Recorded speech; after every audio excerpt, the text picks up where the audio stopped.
Galaxy News Hour live. गठबन्धन सरकार गठनको गर्भमा नै एउटा समझदारी कायम भएको हुन्छ।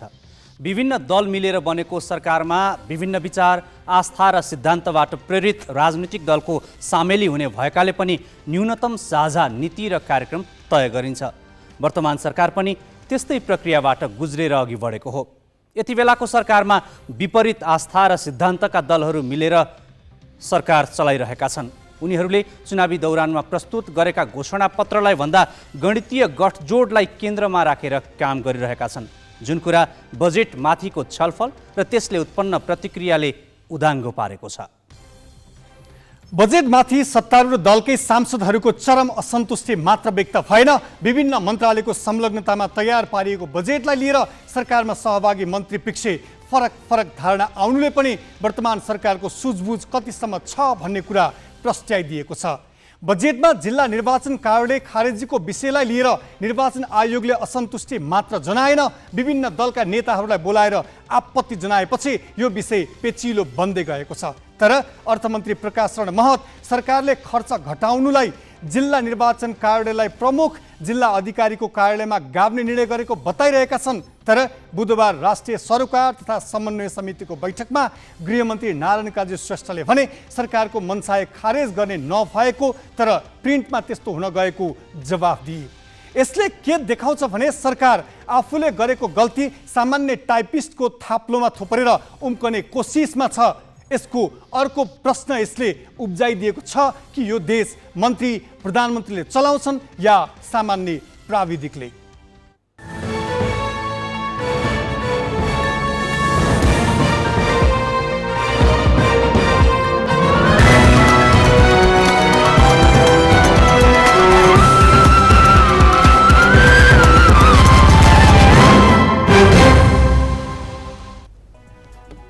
नमस्कार, यो हो गैलेक्सी न्यूज आवर। अब हेडलाइन्स।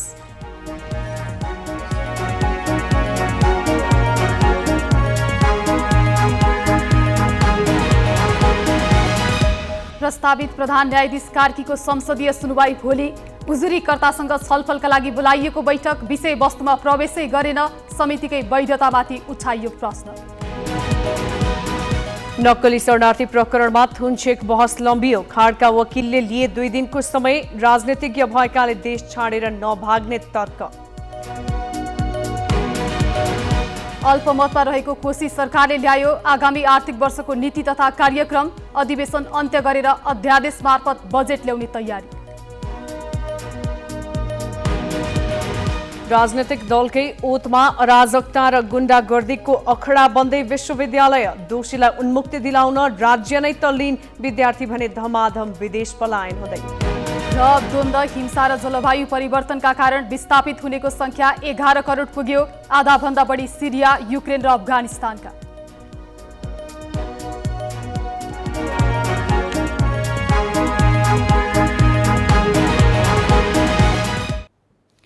प्रस्तावित प्रधान न्यायाधीश हरिकृष्ण कार्की विरुद्ध उजुरी दिएका उजुरीकर्तासँग छलफल गर्न डाकिएको संसदीय सुनवाई समितिको बैठक उजुरीमै प्रवेश नगरी सकियो। समितिको वैधता अनि सामूहिक छलफल गर्न पाउनुपर्ने केही उजुरीकर्ताको मागले आज दिनैभर नै संसदीय सुनवाई समितिको माहौल असहज बन्यो। बैठकमा उजुरीकर्तासँग विषयवस्तुमा आधारित छलफल हुन नसकेपछि समितिले सामान्य प्रक्रिया पूरा गरेर भोलि प्रस्तावित प्रधान न्यायाधीशको सुनवाई गर्ने भएको छ। बुधबार संसदीय सुनवाई समितिले प्रस्तावित प्रधान न्यायाधीश हरिकृष्ण कार्की विरुद्ध उजुरी दिएका उजुरीकर्तासँग छलफल गर्न भन्दै बैठक राखेको थियो। बिहान 11 बजेका लागि बोलाइएको बैठक सुरु हुनु अगावै उजुरीकर्ता त्यहाँ पुगिसकेका थिए। समूहगत रूपमा उजुरी परेको अवस्थामा बाहेक सामान्यतः प्रत्येक उजुरीकर्तासँग समितिले छुट्टै छलफल गर्ने गरेको थियो। उजुरीकर्तासँग छलफल पनि बन्द कोठामा नै गर्ने अभ्यास थियो। तर यसपटक परिस्थिति फेरियो। बैठक सुरु हुनु अगावै उजुरीकर्ताले समितिको वैधतामाथि प्रश्न उठाउँदै प्रक्रिया नै रद्द हुनुपर्ने माग गरे।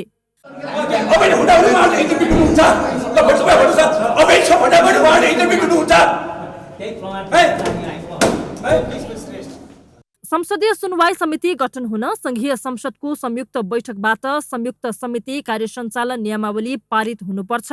यसपटक जेठ 14 गते संघीय संसदको संयुक्त बैठक बसेर उक्त नियमावली पारित भएको थियो। तर नियमावली राजपत्रमा प्रकाशित नभएको भन्दै उजुरीकर्ताले समितिले वैधता नपाउने जिकिर गरे र छलफलमा भागै नलिने अडान लिए।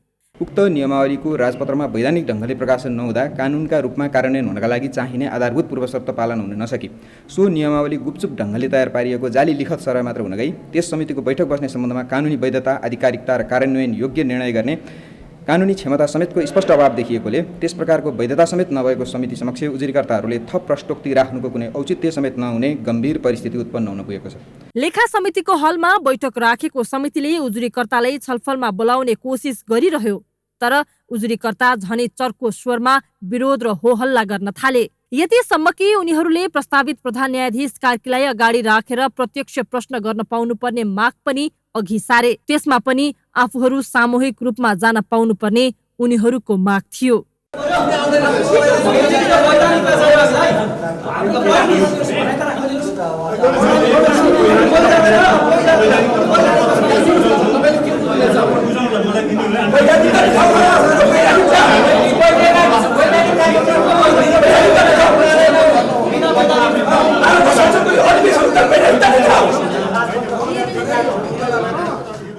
समितिले पटक पटक मर्यादा पालक मार्फत बैठकमा सहभागी हुन उजुरीकर्ताको नाम बोलाइरह्यो तर उनीहरू मानेनन्। त्यसैले समितिका सचिव पदम प्रसाद पाण्डे र संसद सचिवालयका प्रवक्ता एकराम गिरीले उनीहरूलाई छुट्टै कोठामा लगेर मनाउने कोसिस गरे। पाण्डे र गिरीले छलफलको मोडालिटी बनाउन आफूहरू तयार रहेको भन्दै उनीहरूलाई आफ्ना कुरा राख्न दिने बताएपछि उजुरीकर्ता बैठक कक्षमा प्रवेश गरे।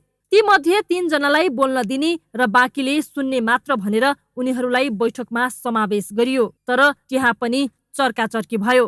कुनै उपाय नलागेपछि अध्यक्षता गरिरहेका समिति सदस्य ज्ञानेन्द्र बहादुर कार्कीले उजुरीबारे जानकारी गराउन समय दिए। त्यसपछि परिस्थिति झन बिग्रियो। उजुरीकर्ताले आफूहरूको मागलाई व्यवस्था गर्दै समिति अगाडि बढेको भन्दै विरोधमा उत्रिए। कार्कीले समय सकिएको भन्दै उनीहरूलाई बाहिर जान अनुरोध गरे।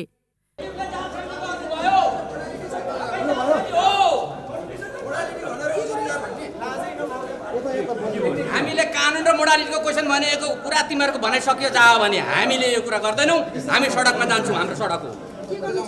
जाने बित्तिकै यस्तो जालसाजपूर्ण तरिकाले यो समितिको अध्यक्ष ज्ञानेन्द्र बहादुर कार्की हो कि के हो नाम दिनु पनि मलाई असाध्य लाजै लाग्यो।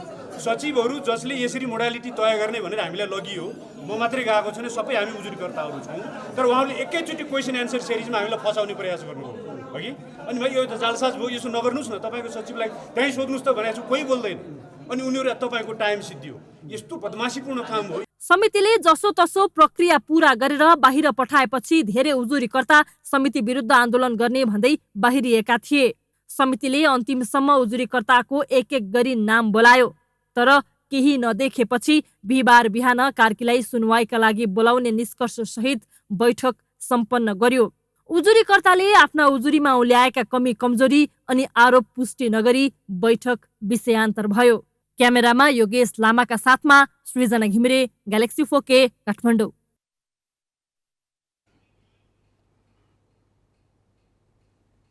प्रस्तावित प्रधान न्यायाधीश हरिकृष्ण कार्की विरुद्ध 29वटा उजुरी संसदीय समितिमा परेका छन्। उनीमाथि दलीय पक्षधरताका आधारमा नियुक्ति पाएको, निष्पक्ष न्याय सम्पादन गर्न नसकेको, स्वार्थ बाजिएका मुद्दा हेरेको र न्यायालयको नेतृत्व गर्ने क्षमता नभएको लगायत विभिन्न आरोप उजुरीमा लगाइएको छ।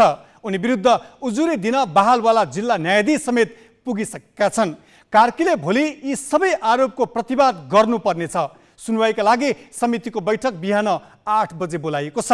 बैठकपछि सञ्चारकर्मीसँग कुरा गर्दै समिति सदस्य ज्ञानेन्द्र बहादुर कार्कीले आफूले नियमावलीमा टेकेर प्रक्रिया अगाडि बढाएको बताए। नियमावली संविधानको भावना अनुसार तपाईहरुले जानकार आफै हुनुहुन्छ, त्यसको बारेमा म प्रवेश गर्न चाहन्छु।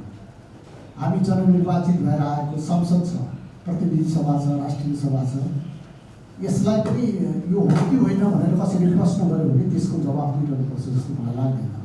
र आज 29 जना उजुरकर्ताहरूमध्ये 7 जनाले व्यक्तिगत रूपमा र अरूले सामूहिक रूपमा आफ्नो भनाइहरू राख्नु भएको छ। र ती भनाइ उप हामीले छलफल गरेका छौँ र आजको बैठक हामीले अन्त गरेर भोलि प्रस्तावित काम प्रधान न्यायाधीश हरिकृष्ण कार्कीलाई 8 बजे समितिमा उहाँको कार्ययोजना प्रस्तुत गर्नका निमित्त आमन्त्रण गरेका छौँ। आजको बैठकको मूल कुरा यिनै भएको कुरा यहाँलाई अवगत गराउन चाहन्छु। अब केही न्युज संक्षेपमा। कृषिलाई उच्च प्राथमिकतामा राखेर कोशी प्रदेश सरकारले आगामी आर्थिक वर्षको लागि नीति तथा कार्यक्रम ल्याएको छ।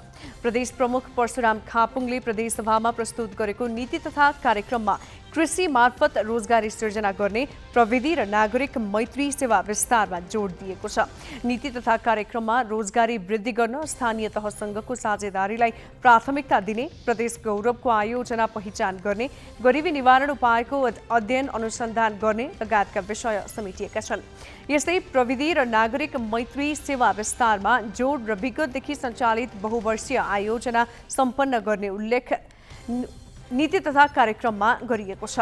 लगानी सम्मेलन गर्ने र आन्तरिक राजस्व वृद्धिको लागि सम्भाव्यता अध्ययन प्रतिवेदनमा उल्याइएका सुझाव कार्यान्वयन गर्ने विषय पनि नीति तथा कार्यक्रममा समेटिएका छन्। स्थानीय तहका स्वीकृत रिक्त दरबन्दीमा कर्मचारी पदपूर्ति प्रणालीलाई छिटो छरितो गुणस्तरीय बनाउन कानुनी र संरक्षणागत सुधार गर्दै लैजाने पनि कोशी सरकारको नीति छ। तर बजेट ल्याउनुभन्दा 2 दिन अघि ल्याइएको नीति तथा कार्यक्रमको औचित्य नभएको प्रतिपक्ष दलको आरोप छ। जनता समाजवादी पार्टी र माओवादी केन्द्रले सरकारलाई दिएको समर्थन फिर्ता लिएपछि मुख्यमन्त्री कार्की अल्पमतमा परेका छन्। उनले बजेट अधिवेशन अन्त्य गरी अध्यादेश मार्फत बजेट ल्याउने तयारी गरेका छन्। प्रधानमन्त्री पुष्पकमल दाहालले विश्वविद्यालयको अध्ययन अध्यापनलाई अनुसन्धानमा आधारित बनाउनु पर्नेमा जोड दिएका छन्। नेपाल संस्कृत विश्वविद्यालयको दीक्षान्त समारोहलाई सम्बोधन गर्दै प्रधानमन्त्री दाहालले सरकार नेपालभित्रै गुणस्तरीय शिक्षाको विकास एवं प्रवर्धनमा लागेको बताए। विश्वविद्यालयको पाठ्यक्रमलाई समय सापेक्ष बनाउने विषय नीति तथा कार्यक्रमभित्र समेटिएको उनको भनाइ छ। नेपाल संस्कृत विश्वविद्यालयको दीक्षान्त समारोह 12 वर्ष यता सम्पन्न हुन नसकेको सन्दर्भमा प्रधानमन्त्री दाहालले विद्यार्थीको वर्तमान र भविष्यसँग गाँसिएका विषयसँग सम्बन्धित कार्यक्रम समयमै गर्नुपर्ने बताए। दीक्षान्त समारोहमा विद्यावारिधि उपाधि हासिल गरेका 120 जना, आचार्य तह उत्तीर्ण 145, शास्त्री तह उत्तीर्ण 163, आयुर्वेद स्नातक उत्तीर्ण 57 र 1 वर्षे शिक्षा शास्त्री उत्तीर्ण 90 जना दीक्षित भएका छन्।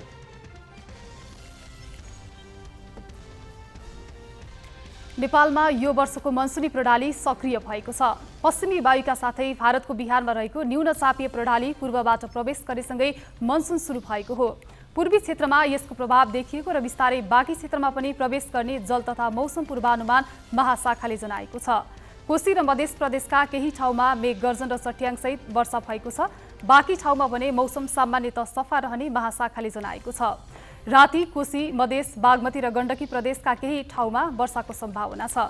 मध्य तथा पश्चिमी तराईमा भने तापक्रम उच्च हुने र केही स्थानमा तातो हावा चल्ने महाशाखाले जनाएको छ। 1xBet नामको मोबाइल एपबाट बाजी खेलाएर करोडौंको कारोबार गरेको आरोपमा प्रहरीले 5 जनालाई पक्राउ गरेको छ। काठमाडौँ उपत्यका अपराध अनुसन्धान कार्यालयले बेटिङ अनलाइन साइट मार्फत सट्टेबाजीको कारोबार गरेको आरोपमा 5 जनालाई पक्राउ गरेको हो। पक्राउ पर्नेमा कैलाली खरबई काठमाडौँको मैजु बहाल बस्ने 29 वर्षीय दिनेश खड्का र 28 वर्षीय श्रीमती अनिता धिताल, भक्तपुरको मध्यपुर थिमीका 27 वर्षीय दिपेश श्रेष्ठ, कञ्चनपुर खरबई बुद्धनगर बस्ने 25 वर्षीय दिनेश चन्द र नुवाकोट खरबई नागार्जुन बस्ने 24 वर्षीय आशिष लामिछाने छन्। प्रहरीका अनुसार खड्काको खाताबाट मात्र 64 करोड 77 लाख 88 हजार रुपैयाँ कारोबार भएको पाइएको छ। यस्तै श्रेष्ठको खाताबाट 5 करोड 54 लाख, लामिछानेको खाताबाट 2 करोड 98 लाख 96 हजार रुपैयाँ, चन्दको खाताबाट 45 लाख गरी जम्मा 74 करोड 13 लाख बराबरको कारोबार भएको देखिएको छ। लामिछानेको कोठाबाट 37 लाख बराबरको नगद समेत बरामद गरेको प्रहरीले जनाएको छ। बाँकी प्रसङ्ग नवराज पाण्डेबाट। पूर्वाञ्चल विश्वविद्यालय सेवा आयोगका अध्यक्ष महेश दाहालमाथि नेभी सङ्घका विद्यार्थीहरूले निवासमै कालो मुसो छापेको दृश्य अहिले सामाजिक सञ्जालमा भाइरल भइरहेको छ। प्रक्रिया अघि बढिसकेको आयोगको परीक्षा नरोकेको भन्दै विरोधमा उत्रिएका विद्यार्थीहरूको कदमको आलोचना भएपछि अहिले सत्तारूढ काङ्ग्रेसको भ्रातृ सङ्गठन नेभी सङ्घले घटना आफूले नगराएको भनेर घटनाबाट पन्छिन खोजेको छ। तर नेपालका विश्वविद्यालयहरूमा शैक्षिक वा अन्य स्वार्थ समूहका मागमा विद्यार्थीहरू अराजक बनेर प्रस्तुत हुने प्रचलन आम बनिसकेको छ। निजी क्षेत्रका शिक्षण संस्थाको गुणस्तरतामा समेत सन्तुष्ट नभएर चालु आर्थिक वर्षमा विदेश अध्ययन गर्ने जानेबाट देशले 67 अर्ब गुमाएको छ। यस्तो अवस्थामा सरकारी शिक्षण संस्थामा देखिएको गुण्डागर्दी अनि दलहरूबाट हुने ढाकछोपले नेपालको शैक्षिक क्षेत्रलाई झनै अधोगतितर्फ धक्कल्ने देखिएको छ। कार्यालय जाने तयारी गर्दै गरेका पूर्वाञ्चल विश्वविद्यालय सेवा आयोगका अध्यक्ष महेश दाहालमाथि सोमबार इटरीको आँपगाछी स्थित निवासमै कालो मोसो छ्यापियो। प्रक्रिया अघि बढिसकेको सेवा आयोगको विज्ञापन रद्द गर्न दबाब दिन पुगेको सत्तारूढ काङ्ग्रेसको भ्रातृ सङ्गठन नेभी सङ्घले प्राज्ञिक व्यक्तिमाथि गरेको यस आक्रमणको अहिले सर्वत्र निन्दा भइरहेको छ। नेभी सङ्घको झण्डा नै बोकेर पुगेका कार्यकर्ताको यस हरकतको जिम्मेवारी लिन नेतृत्वलाई पनि सकस परेको छ र चौतर्फी विरोधपछि आफ्नो सङ्गठनको संलग्नता नरहेको भनेर उसले विज्ञप्ति जारी गरेको छ। तर यो आलोचनाबाट बस्न सबैको आँखामा छारो हाल्ने प्रयास मात्र हो भनेर बुझ्न गाह्रो छैन। राजनीतिक दलको संरक्षण प्राप्त विद्यार्थीहरूले विभिन्न माग राखेर प्राध्यापक तथा कर्मचारीमाथि गर्ने दुर्व्यवहारका घटना केही समय यता सामान्य बन्दै गइरहेका छन्। 2077 असोजमा नेभी सङ्घकै कार्यकर्ताको रड प्रहारबाट त्रिभुवन विश्वविद्यालय समाजशास्त्र केन्द्रीय विभागका उपप्राध्यापक प्रेम चलाउने गम्भीर घाइते बनेका थिए। नेभी सङ्घ केन्द्रीय क्याम्पस एकाइका 5 जना विद्यार्थी नेताले चलाउनेमाथि आक्रमण गरेका थिए। चलाउने यसको न्यायिक उपचारका लागि अहिलेसम्म धाइरहेका छन्। तर राज्य भने दोषीलाई दण्ड दिन होइन, जसरी हुन्छ उन्मुक्ति दिलाउन अनेक प्रयत्न गरिरहेको छ। विद्यार्थीको कभरमा उभिएका गैर विद्यार्थीले विद्यार्थी राजनीति को नेतृत्व गरिरहँदाखेरि चाहिँ आएको एउटा समस्या हो भन्ने लाग्छ मलाई। पदाधिकारीहरूलाई कालोमोसो दल्नेदेखि लिएर प्राध्यापकलाई मलाई त मार्नै आयो होइन, सङ्गठित रूपमा मार्नै आयो, यो चाहिँ के हो भने भएको खेती हो भन्ने लाग्छ मलाई। र त्यो भएको खेती गरेको हो भन्ने लाग्छ। मकसद अर्कै छ। मकसद चाहिँ विश्वविद्यालयको दोहन हो। विश्वविद्यालयको दोहन, भागबण्डा, नियुक्ति, सरुवा बढुवा, कलेजका सम्बन्धन, आर्थिक लाभ हुने कुरा हो मकसद चाहिँ।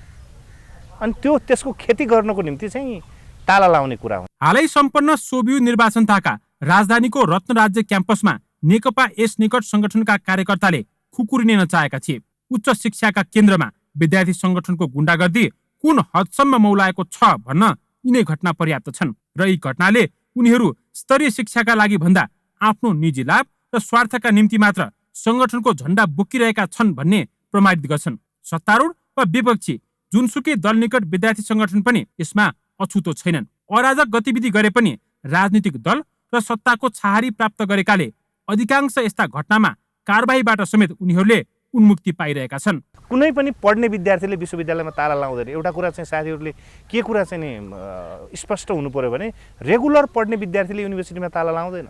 मेरो डिपार्टमेन्टमा मैले पढाउने विद्यार्थी आज मेरो 15 वर्षको क्यारियरमा कुनै पनि विद्यार्थीले आएर मेरो डिपार्टमेन्टमा ताला लगाएको छैन। जसले ताला लगाएको थियो तिनीहरू गैर विद्यार्थी थिए। विद्यार्थीको कभरमा उभिएका गैर विद्यार्थी थिए। ती गैर विद्यार्थीलाई न त पठन पाठन राम्रो होस् भन्ने कुरासँग केही सरोकार हुन्छ, न विश्वविद्यालयको उन्नयन, विश्वविद्यालयको प्रगति, विश्वविद्यालयको रूपान्तरण, त्यो कुरासँग चाहिँ उनलाई केही सरोकार हुन्छ। सरोकार केमा हुन्छ?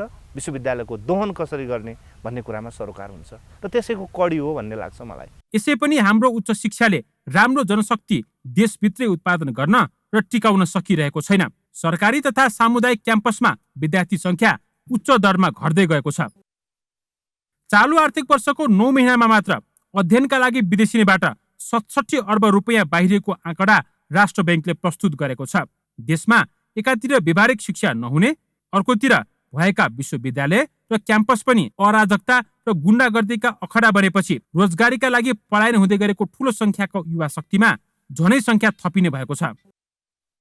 आफू निकट संगठनलाई आफ्ना गलत स्वार्थमा समेत उपयोग गर्न पछि नपर्ने राजनीतिक दलहरूले अराजकतामा लाग्नेलाई कारबाहीको साटो, संरक्षण र कानुनी उन्मुक्तिमा सघाइरहँदा यसले देशको शैक्षिक भविष्य झनै अँध्यारोतर्फ धकेलिरहेको छ। क्यामेरामा भास्कर भट्टाचार्यका साथमा प्रशान्त ठाकुर र पवन पौडेल, ग्यालेक्सी फोके, काठमाडौँ।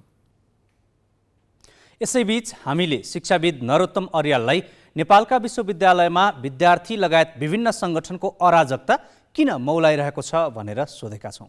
अराजकता त्यति बेला मौलाउँदै जान्छ जति बेला यो हुन्छ नि पनिसमेन्ट रुलको सिस्टम, रुल अफ ल चाहिँ लागू हुँदैन। अब नेपालमा त्यही त छ नि, जसले जे गरे पनि हुने भइसकेपछि कारवाही नहुने त्यस्तो अराजक गतिविधिलाई कारवाही नै भएको छैन नि त। विगतमा पनि जति पनि भयो पार्टीहरूको संरक्षण अन्त यसो राज्यले त्यो कानुनी राज्यको त प्रत्याभूति दिन नसके पछाडि यस्ता घटनाहरू त बढ्छन्। त्यो डेमोक्रेटिक राइट हो होइन, स्टुडेन्ट्सहरूको हक हितको लागि अर्गनाइज हुन पाउनु चाहिँ I think like that really helps स्टुडेन्ट्सको। तर मैले देखेको चाहिँ कस्तो भने त्यसमा समस्या त्यो भएको कारणले होइन क्या, द वे इट फङ्सन्सले चाहिँ समस्या भएको हो होइन। विद्यार्थी भने त शुद्ध विद्यार्थीको एजेन्डामा काम गर्नुपर्ने हो नि त होइन।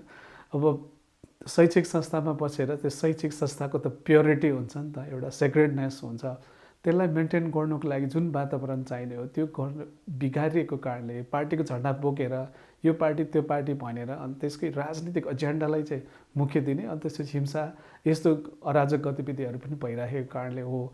मेरो विचारमा चाहिँ सबसे ठुलो नेपालमा नट ओन्ली लाइक हुन्छ नि विश्वविद्यालय मात्रै होइन, सबैतिर इम्प्युनिटी एकदमै धेरै फस्टाएको छ नि त। किनभने आफ्नो मान्छे चिने पछाडि त्यो गर्नै परेन होइन, फलानु दाई फलानु दिदी भन्यो, फलानु भाउजू भन्यो, अनि त्यो गरिसके पछाडि त जब रुल अफ ल प्रिभेल गर्दैन भने त डेमोक्रेसी त फङ्सन गर्न सक्दैन नि होइन। तब तपाईँ र म सँगै बस्नु छ भने त तपाईँले पनि रुल मान्नु पऱ्यो, मैले पनि रुल मान्नु पऱ्यो नि त होइन।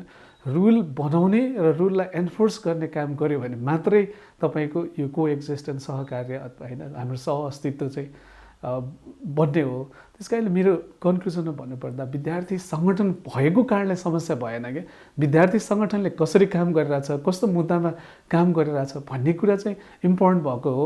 र जसले तपाईँको कानुन तोड्छ त्यसलाई तुरुन्त जस्ताको तस्तै कसैको मान्छे नभनिकन कानुन बमोजिम कारवाही हुने भने यो कुराहरू त हटेर जान्छ नि पक्कै पनि। आई थिङ्क धेरै नै असुरक्षित महसुस हुन्छ। जस्तो एउटा टिचर होइन एउटा रिस्पेक्टफुल प्रोफेसन भयो नि होइन, अब त्यो रिस्पेक्ट छ होइन, प्रेस्टिज छ, सम्मान छ, मैले यत्रो शिक्षामा काम गरिरहेको छु भन्ने आधारमा न शिक्षकले त काम गर्ने हो। अब त्यो नै बाँकी नभएर त्यसरी अब कति बेला हातपात गर्छ, कति बेला कालो मोसो दल्छ भनेर असुरक्षित महसुस गरेर ह्युमिलिएटेड महसुस गरेर उसले राम्रो शिक्षा दिन त कसरी सक्ला र होइन। त्यस कारण त्यो एउटा सेफ इन्भाइरोमेन्ट, रेस्पेक्टफुल इन्भाइरोमेन्ट त एक प्रिरेक्विजिट नै भयो नि होइन कुनै पनि एउटा शिक्षाको आदान प्रदान गर्ने संस्थामा त। अब केही संक्षेपमा झापामा न्वारानको भोज खाएका 27 जना बिरामी परेका छन्। मेची नगर नगरपालिका माथिल्लो मागुरमाडी स्थित गोविन्द श्रेष्ठको नातिको न्वारानमा भोज खाएका 27 जना बिरामी परेका हुन्। उनीहरूको मेची आमदा अस्पतालमा उपचार भइरहेको छ। भोज खाएकाहरूलाई बान्ता हुने, ज्वरो आउने र पखला चल्ने समस्या देखिएको छ। अस्पतालका चिकित्सकले बिरामी परेकामा फुड पोइजनको लक्षण देखिएको बताएका छन्। अहिले उनीहरूको अवस्था खतरामुक्त रहेको अस्पतालले जनाएको छ। विश्वमा विस्थापित हुने मानिसको संख्या 11 करोड पुगेको छ। शरणार्थीका लागि संयुक्त राष्ट्रसङ्घीय उच्चायुक्त UNHCR-द्वारा आज प्रकाशित एक प्रतिवेदन अनुसार 1.5 वर्ष अघि सुरु भएको रुस युक्रेन युद्ध र 2 महिना अगाडि सुरु भएको सुडानको आन्तरिक द्वन्द्वका कारण 1 वर्षमा मात्र विस्थापित हुनेको संख्यामा उल्लेख्य वृद्धि भएको हो। तीमध्ये 3 करोड बालबालिका रहेको प्रतिवेदनमा उल्लेख छ। गत 1 वर्षमा मात्र 1 करोड 90 लाख मानिस विस्थापित भएका छन्, जुन अहिलेसम्मकै उच्च भएको प्रतिवेदनमा उल्लेख छ। उक्त प्रतिवेदनमा आफ्नै देशभित्र सुरक्षा खोज्ने र सीमाना पार गरेका मानिसहरूको तथ्याङ्क समावेश छ। प्रतिवेदन अनुसार कुल विस्थापित मध्ये शरणार्थी र शरण खोज्नेको संख्या करिब 37.5% छ। सिरियामा सन् 2011मा द्वन्द्व सुरु भएपछि विस्थापित हुनेको संख्या निरन्तर बढिरहेको छ। 2011मा विश्वमा विस्थापितको संख्या 4 करोड थियो। अहिले त्यो संख्या बढेर 11 करोड भन्दा बढी पुगेको छ। UNHCR-ले द्वन्द्व, उत्पीडन, भेदभाव, हिंसा र जलवायु परिवर्तनका कारण धेरै मानिस विस्थापित भएको जनाएको छ। कुल शरणार्थी र अन्तर्राष्ट्रिय सुरक्षा चाहने संख्यामध्ये आधा सिरिया, युक्रेन र अफगानिस्तानका छन्। रुस युक्रेन युद्धले 2022 को अन्त्यमा करिब 1 करोड 10 लाख युक्रेनीहरू विस्थापित भएका छन्। 50 लाख युक्रेनी आफ्नै देशमा विस्थापित भएका छन् भने 60 लाख युक्रेनी युरोपका विभिन्न देशमा शरण लिन पुगेका छन्।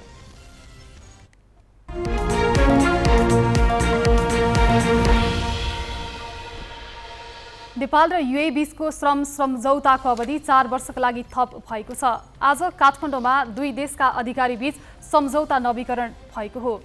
सम्झौता अनुसार श्रमका लागि युए पुगेका श्रमिकले रोजगारदाताका कारण रोजगारी गुमाए 3 महिनासम्म त्यहाँको सरकारले भत्ता दिने व्यवस्था छ। साथै उसले थप काम खोज्न सक्ने व्यवस्था सुनिश्चित गरेको छ। सम्झौतामा महिला श्रमिकका हकमा श्रमिक कल्याण र सुरक्षा विशेष व्यवस्था गर्ने, सबै विदेशी श्रमिकलाई समान व्यवहार गर्ने, राहदानी लगायत व्यक्तिगत विवरण भएका कागजपत्र श्रमिक स्वयंले राख्न पाउने व्यवस्था छ। युए पक्षले भने नेपालबाट घरेलु कामदार लैजान इच्छा व्यक्त गरेको श्रम मन्त्रालयका सहप्रवक्ता कविराज उप्रेतीले जानकारी दिए। यसअघि 4 वर्षसम्मका लागि भएको श्रम सम्झौताको अवधि बुधबार सकिँदैछ। शेयर बजार बढ्ने क्रम आज पनि जारी रहेको छ। पछिल्लो 6 कारोबार दिनदेखि बढिरहेको नेप्से आज 16.42 अङ्कले बढेर गत फागुन नेताकै उच्च बिन्दु 2037 अङ्कमा पुगेको छ।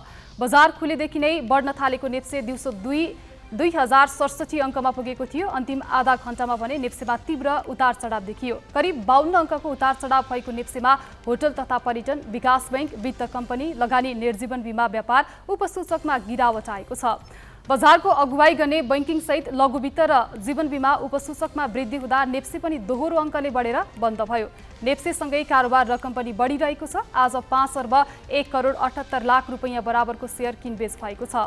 कारोबार रकम पुस 28 गते यताकै उच्च हो। आज 126 कम्पनीको सेयर मूल्य बढेको छ भने 91 कम्पनीका लगानीकर्ताले गुमाएका छन्। 6 कम्पनीको सेयर मूल्य स्थिर छ। पछिल्लो एक सातामा नेप्से 135 अङ्कभन्दा बढीले बढेको छ।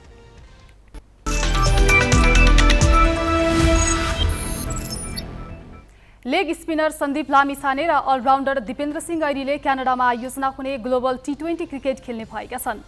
गैराती भएको ड्राफ्टमा सन्दीपलाई सूर्य ज्याक्वारले आफ्नो टोलीमा अनुबन्ध गरेको हो। यस्तै दिपेन्द्र मोन्ट्रियल टाइगर्समा अनुबन्धित भएका छन्। सन्दीपले यसअघिका दुवै सिजनको ग्लोबल T20 लिग खेलिसकेका छन्। पहिलो सिजन मोन्ट्रियल टाइगरमा रहेका सन्दीप दोस्रो सिजन टोरन्टोबाट खेलेका थिए। दिपेन्द्र भने पहिलो पटक विदेशी लिग खेल्दैछन्। विदेशी लिग खेल्ने दिपेन्द्र 6औं नेपाली खेलाडी हुन्। यसअघि नेपालबाट सन्दीप लामिछाने, सोमपाल कामी, पारस खड्का, कुशल मल्ल र करण केसीले विभिन्न विदेशी लिगमा आफ्नो सहभागिता जनाइसकेका छन्।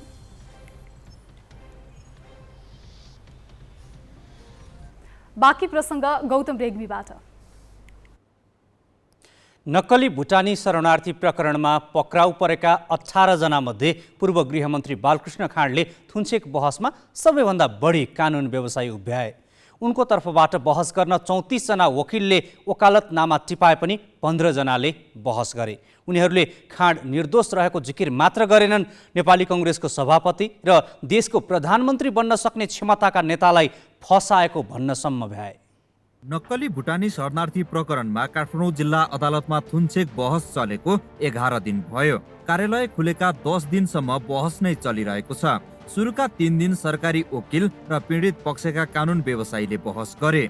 त्यसपछिका 7 दिन प्रतिवादीका कानुन व्यवसायीले समय लिए। सबैभन्दा धेरै समय पूर्व गृहमन्त्री बालकृष्ण खाँडका कानुन व्यवसायीले लिए। उनका तर्फबाट नेपाल बारका अध्यक्ष गोपाल कृष्ण घिमिरे, पूर्व अध्यक्षहरू र पूर्व महान्यायाधिवक्ताहरू सहित 15 जनाले 2 दिन लगाएर आरोपको प्रतिवाद गरे। उनीहरूले मुलुककै प्रधानमन्त्री र पार्टीको सभापति बन्ने क्षमता भएको व्यक्तिको चरित्र हत्या गर्ने गरी अभियोजन गरेको दाबी इजलासमा गरे। यति मात्र होइन, उनीहरूले तथ्य स्वीकार्नु र कसुर स्वीकार्नु फरक भएको उल्लेख गर्दै अभियोजक आफै प्रमाण बनाउन लागि परेको आरोप लगाए।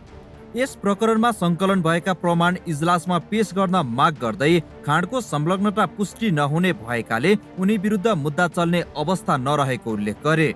नेपाल बारका अध्यक्ष घिमिरे, पूर्व अध्यक्षहरू शेरबहादुर केसी, प्रेमबहादुर खड्का, हरिहर दाहाल तथा पूर्व महान्यायाधिवक्ताहरू महादेव यादव, रमन श्रेष्ठ र खम्मबहादुर खातीले पनि खाँडको बचाउमा तर्क र समय खर्चिए। खातीले भने पटक इजलास समक्ष मिडियाको कठोर आलोचना गरे।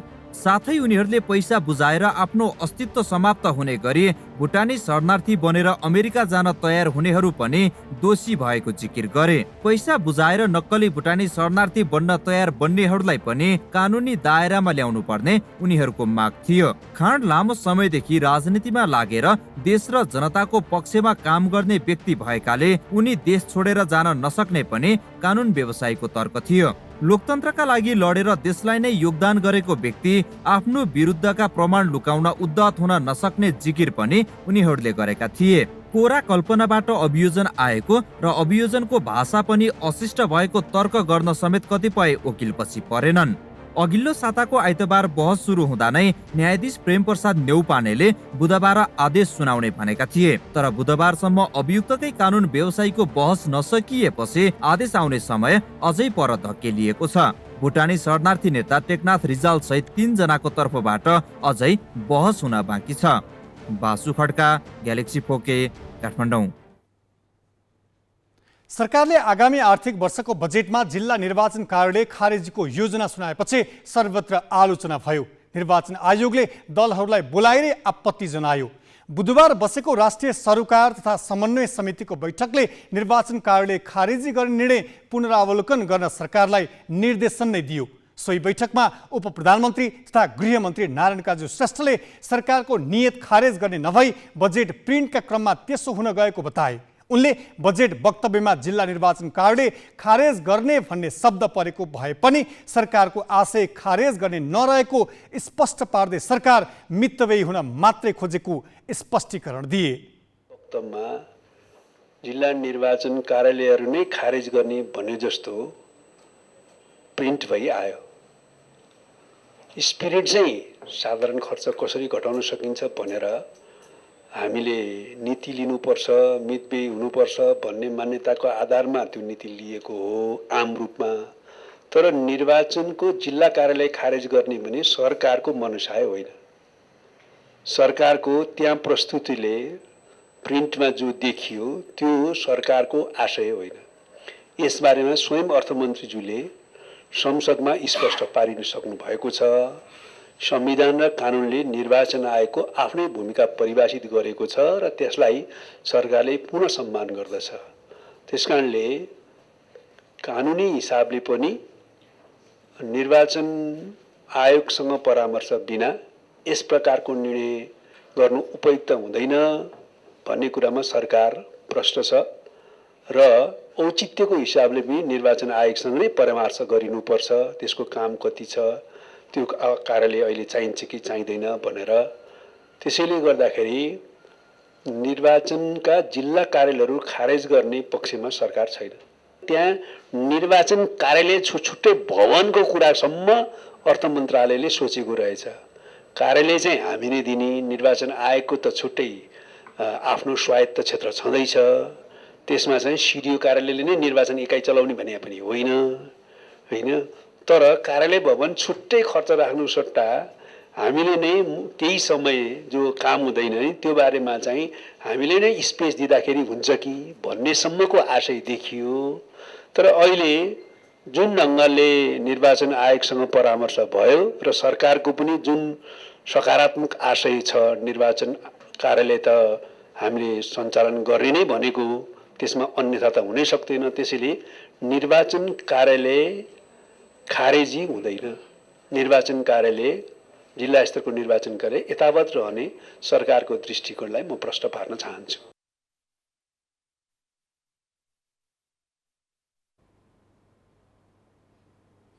कोभिड महामारीसँगै नेपालमा सरुवारोग अस्पतालको माग बढ्यो। काठमाडौँको टेकु स्थित एकमात्र सरुवारोग अस्पतालमा अलिकति बिरामीको चाप बढ्दा पनि खुला आकाशमुनि उपचार गर्नु पर्यो। यस्तो समस्या फेरि दोहोरिन नदिन पुरानो भवन भत्काएर आफ्नै 17 रोपनी जग्गामा गत चैत अन्तिम साताबाट सुरु हुने गरी नयाँ भवन बनाउने योजना अघि बढाइयो। तर अहिलेसम्म पनि भवन निर्माणको काम सुरु भएको छैन। प्रस्तावित निर्माण कम्पनीको बदमासी र सघन सहरी तथा भवन निर्माण कम्पनी आयोजनाले काममा तदारुकता नदेखाउँदा निर्माण कार्य कहिलेबाट सुरु हुन्छ भन्नेमा अझै अन्यल देखिएको छ। काठमाडौँको टेकु स्थित शुक्रराज ट्रपिकल तथा सरुवारोग अस्पतालको नयाँ भवन बनाउन गत 14 गते बोलपत्र आह्वान गरियो।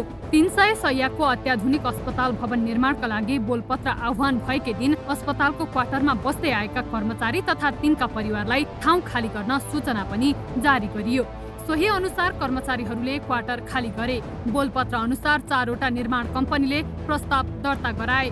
4 मध्ये कन्टेक गौरी पार्वती जेभीको बोलपत्र स्वीकृत भयो। 3 अर्ब 86 लाख रुपैयाँ लागत अनुमान गरिएको परियोजना 2 अर्ब 44 करोड रुपैयाँमा सम्पन्न गर्ने कबोल उक्त प्रस्तावमा गरिएको छ। तर खरिद प्रक्रियामा रहेको अवधिमा गौरी पार्वती निर्माण कम्पनी र सञ्चालक रामकुमार थापा कर्जा सूचना केन्द्र लिमिटेडको कालो सूचीमा रहेको देखियो। सो कम्पनी र सञ्चालक थापा कर्जा सूचना केन्द्रको कालो सूचीमा 5 पटक परिसकेका थिए। शहरी विकास तथा भवन निर्माण विभाग अन्तर्गत सघन शहरी तथा भवन निर्माण आयोजनाका अनुसार सो निर्माण कम्पनी कालो सूचीमै रहेको थियो। पछिल्लो पटक 2080 वैशाख 10 देखि 17 गतेसम्म कालो सूचीमा रहेको कागजातले देखाउँछ। सार्वजनिक खरिद ऐनको दफा 63 को उपदफा 3 अनुसार कालो सूचीमा रहेको व्यक्ति, फर्म, संस्था वा कम्पनीले कालो सूचीमा रहेको अवधिभर खरिद कारबाहीमा भाग लिन नसक्ने जनाउँदै आयोजना कार्यालयले बोलपत्र नै रद्द गरिदियो। हेर्नुहोस् यो पत्र।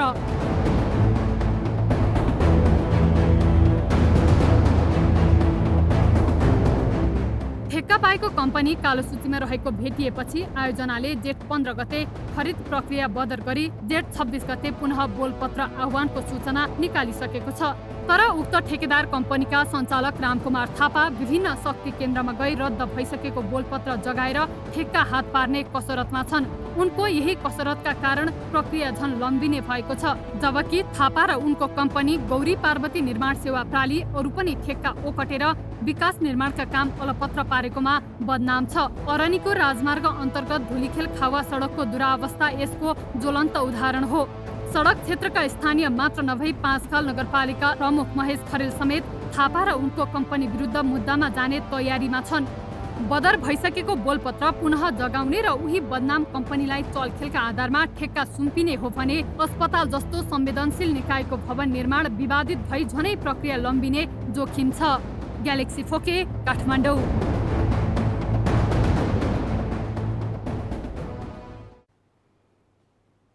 कर्णाली प्रदेशका विभिन्न जिल्लामा विद्युत अनियमित हुँदा उपभोक्ता हैरान बनेका छन्। सुर्खेत, दैलेख, कालीकोट, सल्यान र रुकुम पश्चिममा पूर्व जानकारी बिना विद्युत कटौती हुने क्रम बढेसँगै दिनचर्या नै प्रभावित बनेको छ। बिना सूचना दर्जन बढी पटक बिजुली काटिँदा उपभोक्ता आक्रोशित बनेका छन्। छिनछिनमा गइरहने विद्युतले उपभोक्ताको दिनचर्या नै असहज बनाइदिएको छ। विद्युत आए पनि भोल्टेज कम हुने, फ्युज जाने, पंखाको कोइल जल्ने, टेलिभिजनका स्क्रिनको डिस्प्ले जाने, आइसी बिग्रने लगायत समस्या देखिएका छन्। अघोषित लोड सेडिङले उद्योग कल कारखाना, इलेक्ट्रोनिक्स र उत्पादनमूलक व्यवसायहरू चौपट बनेका छन्। अहिलेको यो विद्युत तलमाथि फ्लक्चुएसन आउने जाने कारणले चाहिँ हाम्रो उत्पादनमा उत्पादनको त्यो जुन रेसियो त्यसलाई चाहिँ घटाएको छ। अर्को कुरा यसले हाम्रो उत्पादनको लागत पनि बढाएको छ सर। यसले एक चरणमा त्यो मेसिनहरू जुन रन भइरहेको हुन्छ त्यो ब्रेक हुन्छ। दिनमा 100 चोटि बत्ती जान्छ। बत्ती पनि जान्छ र अर्को समस्या भनेको एकदम लो भोल्टेज। बत्तीको कारणले कुनै पनि मेसिन चल्दैन र बत्ती आउँदाखेरि पनि हामीले जनरेटर चलाउनु पर्ने आवश्यक परिरहेको छ र यसले गर्दा उत्पादनमा धेरै कस्ट आइ हुन्छ र बजार मार्केटलाई धेरै समस्या परिरहेको छ। लामो समयदेखि विद्युतमा देखिएको समस्या समाधान भएकै छैन। प्रचण्ड गर्मीमा छिनछिनमा जाने बिजुलीले घरभित्र बस्न पनि कठिन बनाइदिएको छ। वीरेन्द्रनगरमा अहिले विद्युत अनियमित छ। अनियमित मात्रै छैन कि लो भोल्टेज पनि छ।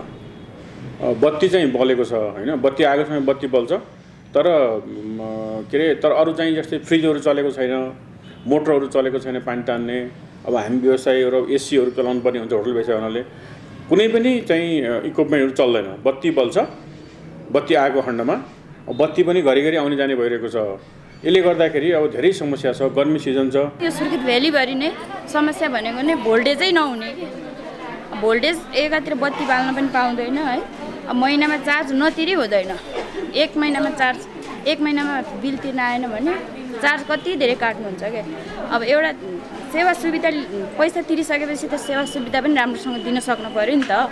त्यो भनेको छैन कि विद्युत प्राधिकरणले लापरवाही, एकदम लापरवाही छ।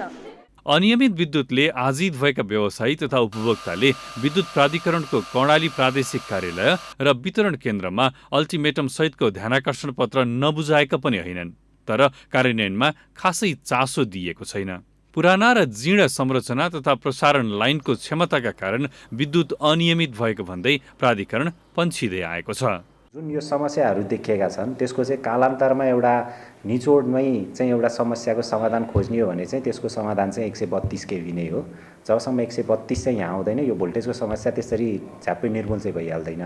तर अब अघि नै भने जस्तै राम्रोसँग नै भोल्टेज चाहिँ सुधार गर्नुपर्ने छ भने 132 चाहिँ आउन जरुरी नै छ। कोभिड महामारीका कारण थला परेका उद्योगहरू बिस्तारै उठ्न थाले पनि विद्युतले समस्याबाट माथि उठ्न नदिएको गुनासो उद्योगीहरू गर्छन्। यहाँभित्रका उद्योगीहरूलाई त यति ठुलो मार परेको छ कि तपाईँको समयमा बत्ती नआउनु, बत्ती आए पनि भोल्टेज तलमाथि भइरहनु, हाम्रो उपकरणहरू ठुलो एमाउन्टको मोटरहरू जलिरहेको छ। त्यो भोल्टेजले गर्दाखेरि रेगुलर उत्पादन हुन नपाएर उहाँहरूले जेनेरेटर चलाउनुहुन्छ। जेनेरेटर चलाउँदाखेरि इन्धनमा धेरै खपत महँगो परेको छ। कर्णाली प्रदेशवासीले झेल्दै आएको विद्युतका यस्ता समस्या नौलो भने होइन। सामान्य हावाहुरी होस् वा हल्का वर्षा, झ्याप्प बिजुली काटिने गरेको छ। आगामी 2 वर्षभित्र सम्पूर्ण नेपालीको घरमा बिजुली पुर्याउने लक्ष्य उन्मुख सरकार रहे पनि बिजुली नियमित नभए उपलब्धि भने मान्न सकिन्न। ग्यालेक्सी 4K का लागि क्यामेरामा विकास खत्रीको सहयोगमा सुर्खेतबाट सुदीप पुरीको रिपोर्ट। हामी ग्यालेक्सी न्यूज आवरको अन्त्यमा छौं। जाँदा हेडलाइन्स।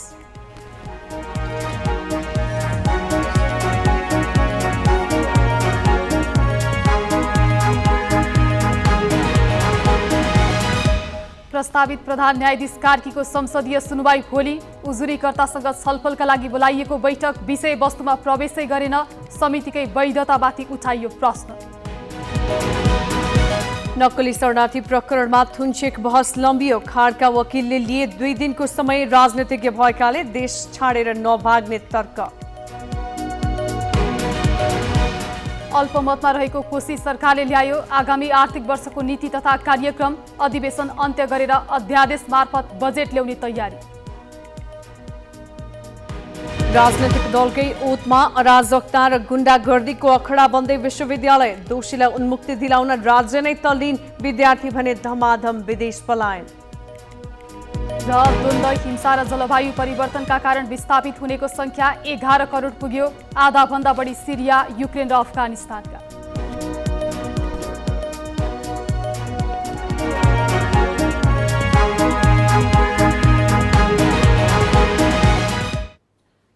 आजलाई ग्यालेक्सी न्यूज आवर सकियो।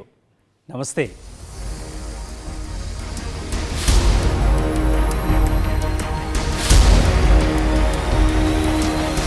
This is Galaxy News Hour Live.